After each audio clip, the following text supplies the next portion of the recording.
Hello bankers, very good evening. स्वागत है आप सभी का हमारे official YouTube channel JIB CIB वाला पर। रात के 8 बज चुके हैं और हम आपके लिए 45 डेज का वॉर सेशन के तहत JAIIB retail banking and wealth management यानी कि पेपर 4 का लेक्चर नंबर 8 लेकर हाजिर हैं।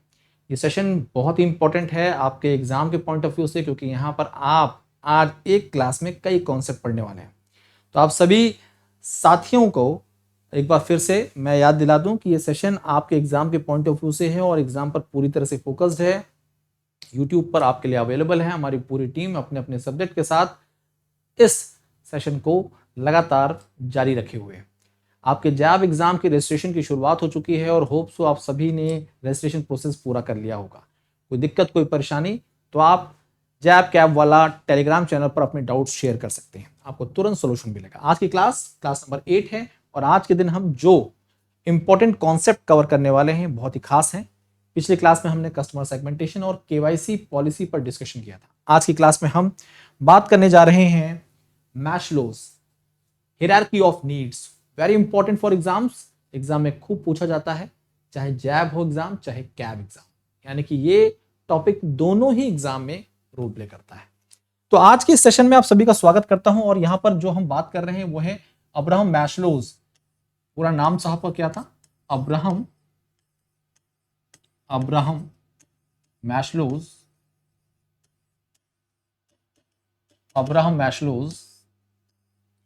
Hierarchy of need. अब ये साहब जो हैं एक्सपर्ट, मैनेजमेंट एक्सपर्ट, और इन्होंने किसको स्टडी किया? ह्यूमन बिहेवियर को। किसको स्टडी किया? ह्यूमन बिहेवियर को स्टडी किया। और ह्यूमन बिहेवियर को स्टडी करने के बाद इन्होंने बताया कि कोई भी आदमी हो उसकी अपनी नीड्स होती हैं। क्या होती हैं? नीड्स। उसकी अपनी नीड्स होती हैं, वांट्स होते हैं, डिजायर्स होते हैं, और ये बेसिक से लेकर कॉम्प्लेक्स तक हो सकते हैं। बेसिक नीड से लेकर कॉम्प्लेक्स नीड तक हो सकते हैं। और इन्होंने अपनी स्टडी के आधार पर इन नीड्स को 5 स्टेजेस में डिवाइड कर दिया। ठीक है, तो मैंने आपको सारी बातें समझा दी यहां पर कि अब्राहम मैस्लो साहब एक जाने माने एक्सपर्ट, 1940 के करीब की बातें हैं, और इन्होंने ह्यूमन बिहेवियर को स्टडी किया और स्टडी करने के बाद अपनी एक थ्योरी दी। उस थ्योरी को बोला उन्होंने Abraham Maslow's hierarchy of needs. इन्होंने बताया कि ह्यूमन बिहेवियर जो है उसकी अपनी बेसिक नीड्स होती हैं, अपनी वांट्स होती हैं, अपनी डिजायर्स होती हैं, और ये नीड्स और ये वांट्स जो हैं ये बेसिक से कॉम्प्लेक्स के तौर पर आप इन्हें स्ट्रक्चर कर सकते हैं, अरेंज कर सकते हैं। और वो नीड्स जो कि सेटिस्फाइड हो जाती हैं वो ह्यूमन बिहेवियर में चेंजेस नहीं लाती हैं। वो नीड्स जो सेटिस्फाइड नहीं होती हैं उनके कारण ह्यूमन बिहेवियर्स में इन्फ्लुएंस देखने को मिलता है। ये तो बातें होगी थ्योरेटिकल। अब काम की बातें ये हैं कि भाई इन नीड्स को बेसिक से कॉम्प्लेक्स फॉर्म में एक हायरार्की में रखा गया है आपके सामने, इसलिए इस पिरामिड को हम नीड पिरामिड का नाम भी देते हैं। किसका नाम देते हैं? नीड पिरामिड का नाम भी देते हैं। तो ये जो पिरामिड है आपके सामने, इसे आप नीड पिरामिड भी बोल सकते हैं। ठीक है, नीड पिरामिड का भी नाम दे सकते हैं, कस्टमर हायरार्की, कस्टमर पिरामिड का नाम भी दे सकते हैं। तो साहब के हिसाब से, अब्राहम साहब के हिसाब से सबसे बेसिक नीड का मतलब होता है जीवन यापन के लिए आपको जो बेसिक जरूरतें होती हैं, रोटी कपड़ा मकान, है ना, छत चाहिए। अब बैंकिंग पर्सपेक्टिव से देखें तो आपके पास एक बेसिक अकाउंट होना चाहिए। आप उस अकाउंट में जो सरकारी योजनाएं हैं बेसिक, उनका लाभ उठाएं।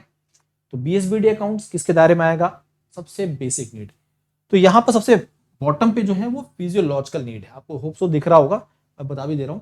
फिजियोलॉजिकल नीड जो है ये सबसे बॉटम लाइन के अंतर्गत आता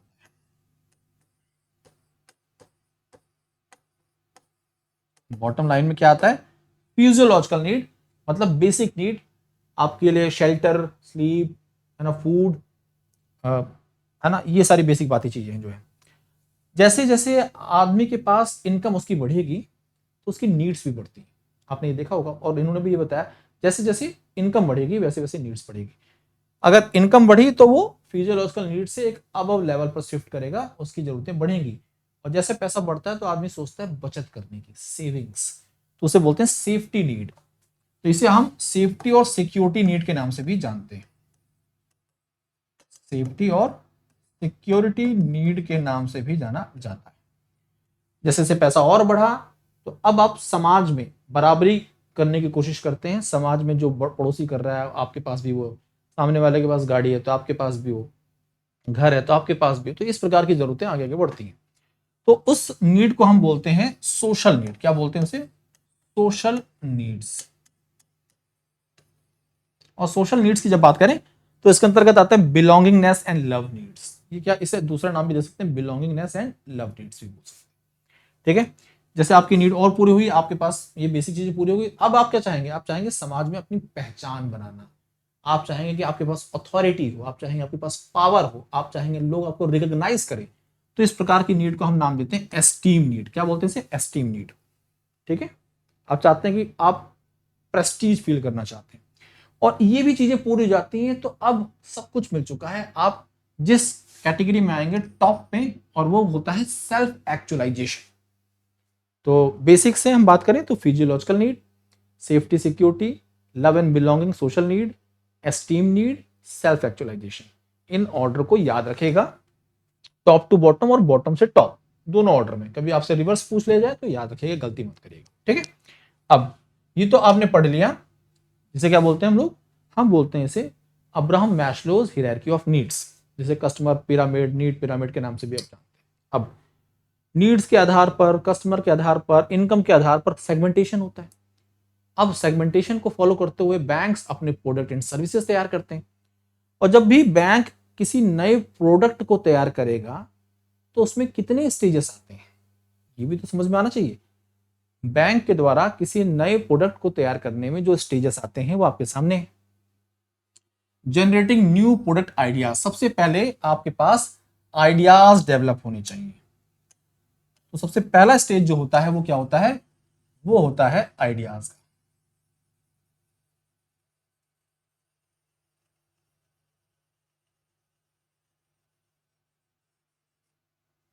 वो किसका होता है दोस्तों?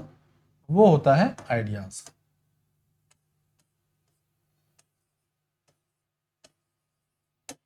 ठीक है, तो पहला काम क्या है? जनरेटिंग न्यू आइडियाज, नए आइडियाज जनरेट होंगे। अब जो आइडिया जनरेट हुए हैं उन आइडिया को स्क्रीन करेंगे, स्क्रीनिंग होनी चाहिए उसकी।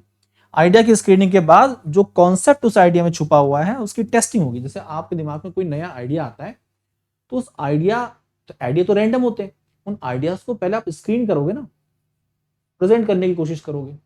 फिर आइडिया को आपने प्रेजेंट किया, अब ये देखना है कि उसमें कॉन्सेप्ट क्या छुपा हुआ है, कॉन्सेप्ट टेस्टिंग।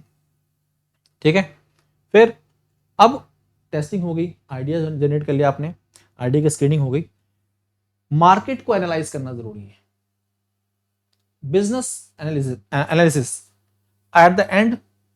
अब ये सब करने के बाद हम उस एक्चुअल प्रोडक्ट को डेवलप करेंगे, टेस्ट करेंगे, मार्केटिंग, और फिर कमर्शलाइजेशन। ये सारी चीजें आती हैं। There are 5 steps in stages in new product development. किसी भी नए प्रोडक्ट के डेवलपमेंट में 5 स्टेजेस आते हैं, वो 5 स्टेजेस हमने आपको यहाँ पर बता दिए। अब प्रोडक्ट डेवलप हो गया, अब प्रोडक्ट को मार्केट में उतारेंगे। जब प्रोडक्ट मार्केट में उतरेगा ना तो उसे बोलते हैं, उसकी लाइफ साइकिल को बोलते हैं प्रोडक्ट लाइफ साइकिल। क्या बोलते हैं उसे हम लोग? Product life cycle. क्या बोलते हैं? Product life cycle. There are various stages in the life of the product, different different stages होगी। अब खुद सोचिए, आप मार्केट में किसी नए प्रोडक्ट को उतार रहे हो तो क्या वो मार्केट में वो पर्टिकुलर प्रोडक्ट तुरंत जंप कर जाएगा, उससे रेवेन्यू आनी शुरू हो जाएगी? ऐसा नहीं होता है। सबसे पहले मार्केट में आप उसे इंट्रोड्यूस करते हैं। जब इंट्रोड्यूस करते हैं मार्केट में तो धीरे धीरे लोगों में अवेयरनेस आएगी।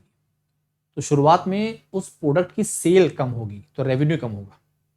जब लोगों में अवेयरनेस बढ़ेगी तो सेल उसकी पिकअप होगी, वो अपने ब्रेक इवन तक पहुंचेगा।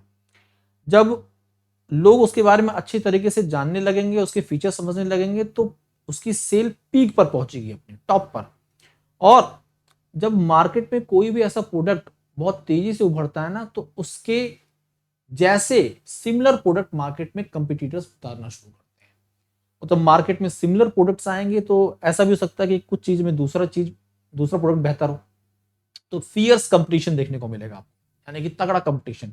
और जब कंपटीशन तगड़ा होता है तो कई बार मार्केट में सेल नीचे की तरफ गिरती है। तो there are 4 stages in product life cycle. जब प्रोडक्ट रेडी हो गया है, उसे मार्केट में उतारा जा रहा है, तो सबसे पहला स्टेज होता है इंट्रोडक्शन, और इंट्रोडक्शन फेज में सेल रेवेन्यू कम होता है।